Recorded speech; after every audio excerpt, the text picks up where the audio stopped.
ஒரு வாரத்துல இதையுமே நொறுங்குற மாதிரியான ஒரு விஷயம்.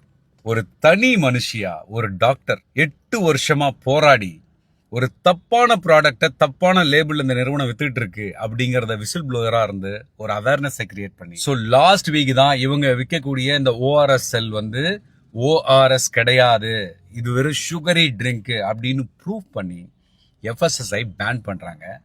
அந்த விஷயத்தை கேட்ட உடனே அந்த அம்மா, அந்த டாக்டர் அம்மா அழுது வி won அப்படின்னு ஆனந்த கண்ணீர்ல சொன்னாங்க. And we have won it.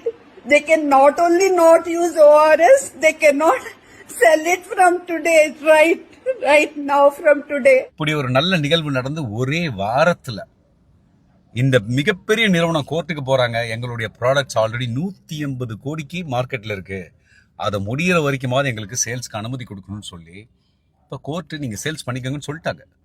அந்த எஃப்எஸ்எஸ்ஐயோடைய பேனு இப்போ இந்த ப்ராடக்ட்டுக்கு இல்லை. இப்போ இந்த ப்ராடக்ட் நீங்க மெடிக்கல் ஷாப்ல போனா ஆப்பிள் படம் எல்லாம் போட்டு வரும். அந்த டாக்டர் அம்மா அவங்களோட முயற்சி பண்ணி ஒரு தப்பான ப்ராடக்ட் இருக்குங்கிறத நம்மளுக்கு ஐடென்டிஃபை பண்ணிட்டாங்க. இது மார்க்கெட்ல இருக்கு. இப்போ நீங்களும் நான் என்ன பண்ணலாம்? ரொம்ப சிம்பிளுங்க. உங்களுக்கு தேவைப்பட்ட அந்த ப்ராடக்டை வாங்காதீங்க, அதை அவாய்ட் பண்ணுங்க. அது செல்ஃப் லைஃப் முடிஞ்சு அவனுடைய 180 கோடியும் அப்படியே காலி ஆகட்டும். ஏன்னா ஒரு தப்பான ப்ராடக்டை தப்பான லேபிள்ல வித்துட்டு அதுக்கு வந்து ஒரு நியாயம் கற்பிக்க பாக்குறாங்க பாருங்க. 180 கோடி ரூபாய் ஒர்த்து தான் உங்களுக்கு முக்கியம், ஆனா மனுஷனோட வாழ்க்கை முக்கியம் நினைக்கிறான் பாருங்க. அப்படிப்பட்ட ப்ராடக்ட்